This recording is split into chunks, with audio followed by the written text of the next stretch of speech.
En nuestro programa anterior, amigo oyente, apenas tuvimos tiempo de mencionar el Salmo 138. Si usted tiene su Biblia a la mano, y confiamos que la tenga, puede buscar este salmo. Vamos a considerarlo en una forma rápida, pero creemos que este es un salmo importante, y como hemos dicho en nuestro programa anterior, este es un salmo de David, y es un contraste con el salmo que lo precedía. Allí habíamos visto a Israel en la cautividad babilónica, en un lugar cerca de los canales de irrigación de Babilonia. Ellos habían colocado sus arpas en los sauces y estaban llorando cuando recordaban a Sión. Pero aquí tenemos un himno profético maravilloso, un himno de alabanza.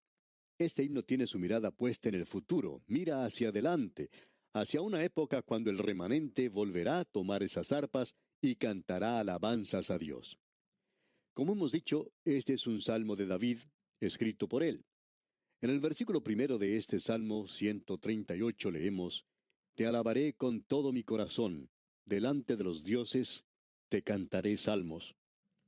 Una de las cosas que puede impresionarle a usted un poco cuando visita la ciudad de Jerusalén es que esta nación, ahora nuevamente en control de la zona donde está el Muro de los Lamentos, uno puede apreciar en ese lugar a muchos que se encuentran leyendo un pequeño libro a través de cierto rito, algunos de ellos aún golpeando sus cabezas contra ese muro.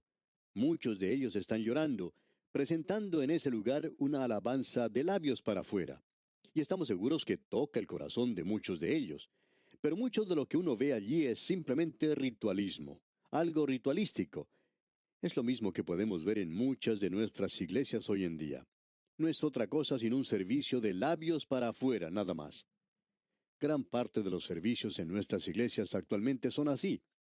Pero después que esta gente haya pasado a través del tiempo de la gran angustia para Jacob, el período de la gran tribulación, y después de haber sido librados de eso, debemos decir, amigo oyente, que ya no habrá más servicios de labios para afuera. Va a ser una adoración que sale del corazón de cada uno de ellos. Te alabaré con todo mi corazón, dice aquí el salmista. En el día de hoy, amigo oyente, necesitamos examinar nuestros corazones y ver realmente cómo es que estamos adorando a Dios. ¿Lo hacemos realmente con todo nuestro corazón? Una de las cosas que nos llamó mucho la atención acerca de Horacio Bonar es que él dijo que había ido ante Dios en arrepentimiento a causa de la frialdad e indiferencia de su vida, y el pecado era su vida. Y luego él dice, regresé a Dios y me arrepentí de mi arrepentimiento. Era algo simplemente de labios para afuera, como podemos apreciar, y él se arrepintió de eso. Ahora creemos que algunos de nosotros los lunes por la mañana deberíamos ir a Dios en oración y pedirle que nos perdone por la forma en que nos hemos comportado en la iglesia el domingo. Deberíamos decir, Señor, perdóname por la forma en que he ido a la iglesia en el día de ayer. Fui a la iglesia y todo lo que hice fue cantar los himnos con mucho ardor y emoción, pero mi corazón no estaba allí. Oré, pero eso fue simplemente una costumbre. En realidad, no entré de lleno en la oración. Y al escuchar el sermón, la palabra de Dios no tuvo ningún efecto en mí. Critiqué al predicador y critiqué todo lo que ocurrió en ese lugar, pero nunca me critiqué a mí mismo. Dios, perdóname por haber ido a la iglesia de esa manera. Amigo oyente, permítanos decirle que eso sería algo muy bueno de hacer de parte de muchos de nosotros hoy en día. Luego tenemos aquí algo que es muy interesante. Dice en la segunda parte del versículo 1, Delante de los dioses te cantaré salmos. Lutero y Calvino explican que estos dioses eran ángeles de Dios. No creemos que sea así. Otros opinan en realidad que David está hablando aquí acerca de los ídolos o dioses de las naciones. Y puede ser que él haya estado hablando de eso. Pero amigo oyente, cualquier cosa que ocupe el lugar de Dios en su vida, o que se encuentre entre usted y el Dios vivo y verdadero en el presente, puede en realidad ser ateísmo. Cierto hombre dijo en una ocasión, yo no creo en que haya un Dios. Bien, eso es algo interesante. Cuando usted dice que no cree que hay un Dios, lo que usted en realidad está diciendo es que existe la posibilidad de que haya un Dios, pero que usted no cree en él. Para usted Dios está en algún lugar, pero usted no puede creer en él. Amigo oyente, permítanos decirle que creemos que esa es la posición que toman todos aquellos que se dicen llamar ateos. Lo que ocurre es que ellos son en realidad agnósticos. Ahora ya hemos considerado esto antes. Lo vimos, usted recordará, allá en el Salmo 82, versículo 6, y allí se hacía referencia a los jueces, aquellos que ocupan el lugar de Dios aquí abajo, los representantes de Dios. Siempre hemos tenido presente el hecho de que aquellos que laboramos como ministros y predicadores y maestros de la palabra de Dios, tenemos que presentar la palabra de Dios y no somos responsables ante nadie, sino que somos responsables ante Dios mismo. Tenemos que dar respuesta a Él, porque la gente nos mira, y si nosotros no hacemos el Evangelio bien claro, ¿quién lo hará entonces? Cuando yo miro hacia atrás, hacia los años pasados de mi ministerio, puedo ver que hubo fracasos en algunos aspectos. Y esto me causa mucho pesar, debo decir francamente. Pero hay algo que puedo decir en cuanto a lo que ocurrió y es esto, que yo puedo presentarme ante Dios y decirle, Señor, yo he presentado tu palabra de la mejor forma en que podía hacerlo. Hice lo mejor que pude. Y amigo oyente, esto es de gran consuelo para uno, porque uno está ocupando el lugar de Dios. Y los jueces que tienen que juzgar a un hombre que ha cometido algún crimen y que tienen la vida de ese hombre en la balanza, usted puede escapar a esa responsabilidad como lo están haciendo muchos jueces en el presente y poder decir, bueno, yo soy una persona civilizada y no voy a ejecutar a ese hombre. Pero amigo oyente, usted está ocupando el lugar de Dios y Él le va a pedir cuentas a usted algún día. Y quizá descubre entonces que no era tan civilizado como pensaba que lo era. Amigo oyente, debemos decir que no sabemos exactamente qué es lo que quiso decir David aquí, pero él dice en la segunda parte de este versículo 1, delante de los dioses te cantaré salmos. Y esto puede tener varios significados. Ahora él dice en la primera parte del versículo 2 de este Salmo 138, me postraré hacia tu santo templo. Y esto puede hacer referencia al tabernáculo. Leamos ahora todo el versículo 2. Me postraré hacia tu santo templo, y alabaré tu nombre por tu misericordia y tu fidelidad, porque has engrandecido tu nombre y tu palabra sobre todas las cosas. Es decir, que Dios está apoyando todo lo que Él dice. La palabra de Dios es tan sana como lo es Él, ya que Él es quien está detrás de su palabra. Y usted debe recordar que eso lo puede encontrar en otras partes en las Sagradas Escrituras. El salmista ha dicho en este versículo 2, me postraré hacia tu santo templo, y alabaré tu nombre por tu misericordia y tu fidelidad, porque has engrandecido tu nombre y tu palabra sobre todas las cosas. En otras palabras, Él ha cumplido esto de tal manera como para hacer resaltar todo lo que su nombre implica. Esta es una declaración realmente maravillosa. Ahora, leer en el versículo 6, notamos que David está diciendo lo siguiente.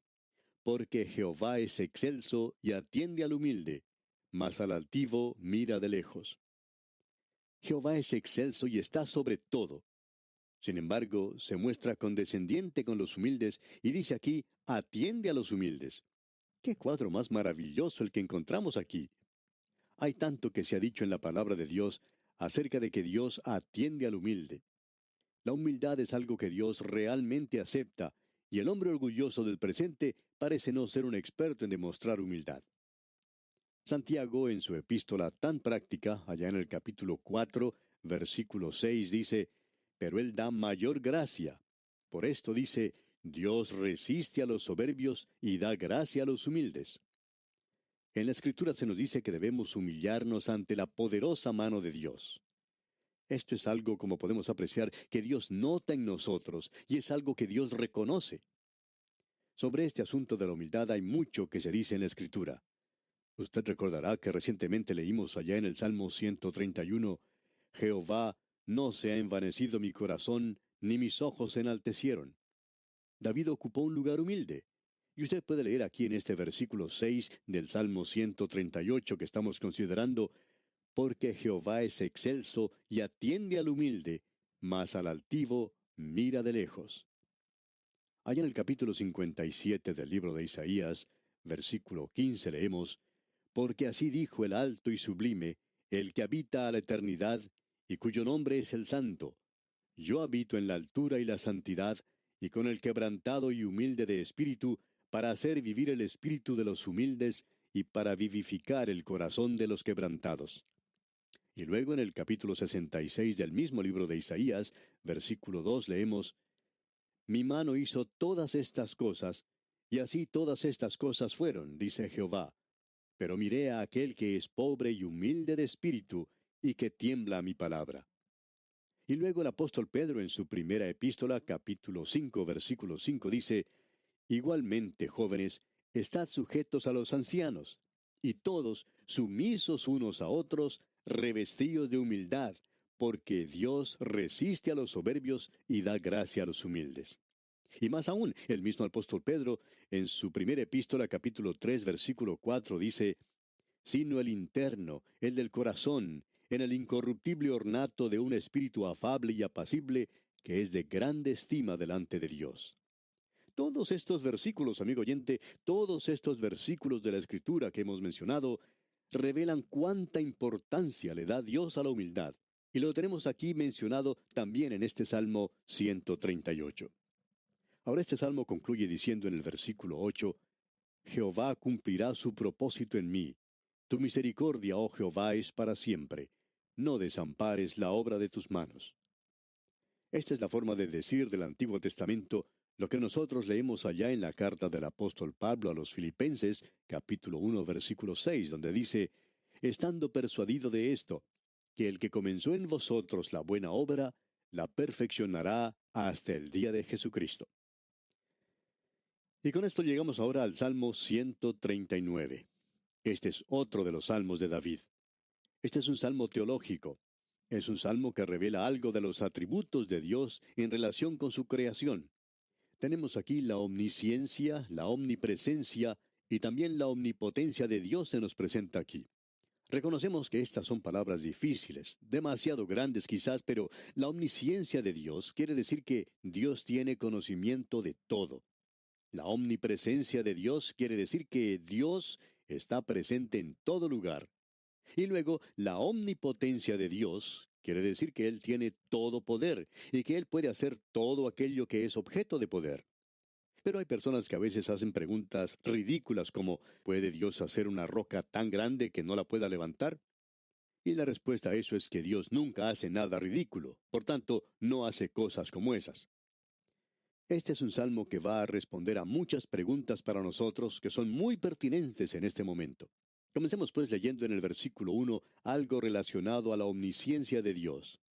Oh Jehová, tú me has examinado y conocido. Dios nos conoce a usted y a mí, amigo oyente. Él es el mejor psicólogo que existe.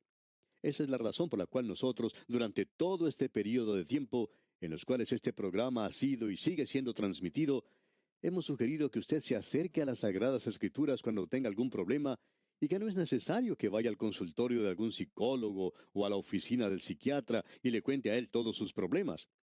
¿Por qué no se acerca al Señor Jesucristo y por qué no le cuenta a Él todo lo que le sucede? Usted debería hacerlo ya que Él lo sabe todo.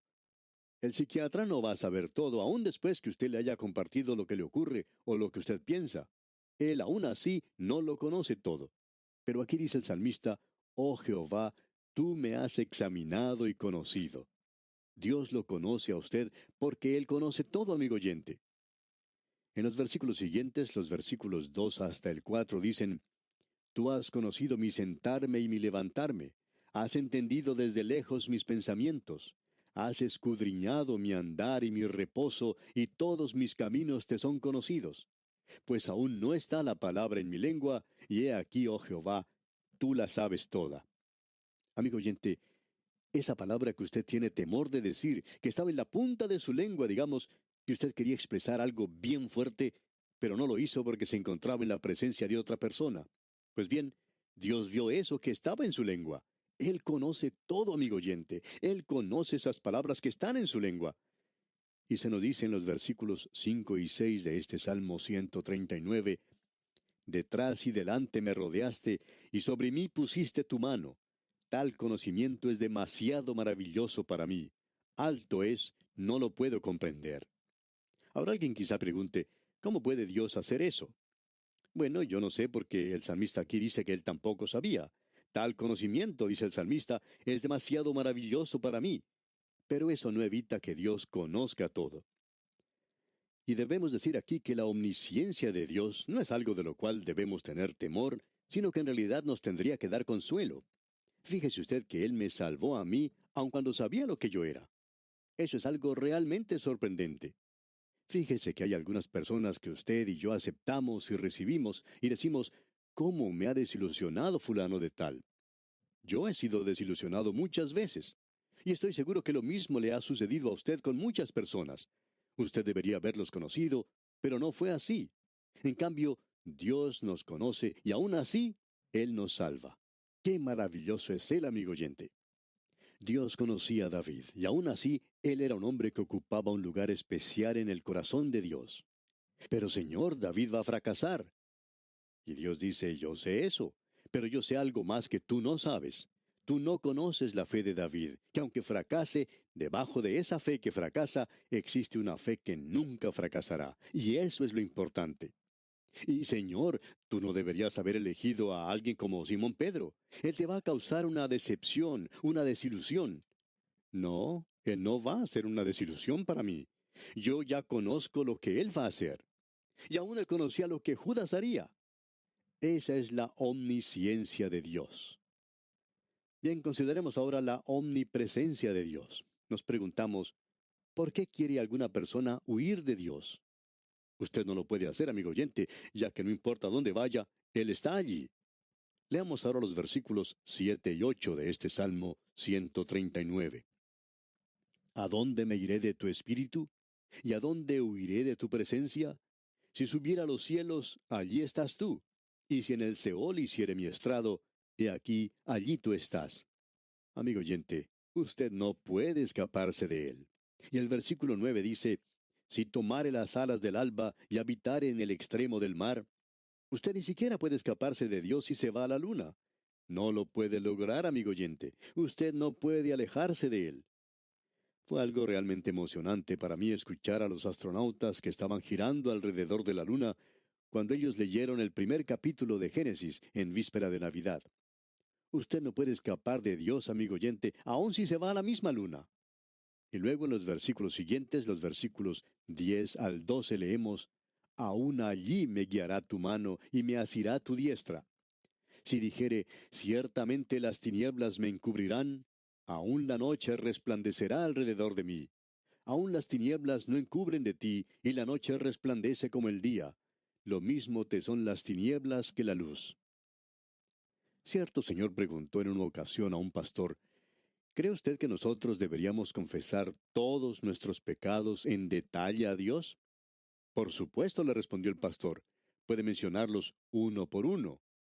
Ah, dijo, ¿cree que deberíamos mencionarlos todos ellos? Bueno, le dijo el pastor, él ya los conoce de todas maneras, así es que mejor es que usted se ponga de acuerdo con él. Es mejor decirle todo y dejarle saber a él que usted sabe que él también lo sabe, y que usted reconoce todo eso como pecado también. Y llegamos ahora a la parte última que trata de la omnipotencia de Dios. La omnipotencia de Dios es algo maravilloso. Notemos lo que dicen los versículos 13 al 15 de este Salmo 139. Porque tú formaste mis entrañas, tú me hiciste en el vientre de mi madre. Te alabaré, porque formidables, maravillosas son tus obras. Estoy maravillado, y mi alma lo sabe muy bien. No fue encubierto de ti mi cuerpo, bien que en oculto fui formado, y entretejido en lo más profundo de la tierra. Ha habido mucho que decir en cuanto al asunto del aborto. En cierta ocasión alguien dijo, la Biblia no tiene nada que decir en cuanto a eso, así que uno puede hacer lo que le plazca en relación a ese asunto. Como usted sabe, amigo oyente, hay quienes creen que hay un cierto tiempo en el cual el bebé, la criatura llega a existir y se convierte en una persona. Pues bien, aquí tenemos la respuesta a todo esto. Usted sabe que la palabra de Dios probablemente le puede dar a usted la respuesta a la mayoría de los problemas de la vida. David está diciendo aquí que él era una persona. Y en el versículo 15 leemos, no fue encubierto de ti mi cuerpo, bien que en oculto fui formado y entretejido en lo más profundo de la tierra. Él está diciendo que aun cuando estaba siendo formado ya era una persona. En el versículo 16 de este Salmo 139 dice, mi embrión vieron tus ojos, y en tu libro estaban escritas todas aquellas cosas que fueron luego formadas, sin faltar una de ellas. Aún en el primer minuto en que se comienza a formar una persona en el vientre, amigo oyente, uno es en realidad una persona. Es por eso que dice en el versículo 16, mi embrión vieron tus ojos, y en tu libro estaban escritas todas aquellas cosas que fueron luego formadas, sin faltar una de ellas. Usted ni siquiera necesita tener un cuerpo completo para ser una persona. Usted era una persona ya. Permítanos decir lo siguiente, amigo oyente, y queremos decirlo con todo cuidado. Sabemos que vamos a recibir una reacción por hacerlo, pero es mejor que alguien diga algo de esto a los creyentes. El aborto, si no es para salvar la vida de la madre, o la vida de la criatura a veces, si no es por razones de salud, es un asesinato, amigo oyente. En especial cuando la madre trata de desligarse de esa criatura para que no se conozca ese pecado que ella ha cometido. Si usted va a cometer un pecado, entonces tiene que pagar por ese pecado. Si usted destruye una pequeña vida, usted está cometiendo asesinato. Esto es lo que dice la palabra de Dios. No me eche la culpa a mí, amigo oyente. Mejor es que vaya y acuse a David, o mejor aún, vaya más allá de David y acuse al Espíritu Santo que inspiró esto. Este es un salmo tremendo, amigo oyente, y nos está hablando acerca de la omnipotencia de Dios. Se hace también mención de los impíos en el versículo 19 de este Salmo 139, donde leemos, de cierto, oh Dios, harás morir al impío. Apartaos, pues, de mí, hombres sanguinarios. Dios juzgará a los impíos. Él lo dice aquí, y Él escuchará la oración de su pueblo. Y aquí vamos a detenernos por hoy, amigo oyente. Dios mediante, en nuestro próximo programa, entraremos a estudiar el Salmo 140. Será pues, hasta entonces, que el temor de Dios guíe su vida, es nuestra ferviente oración.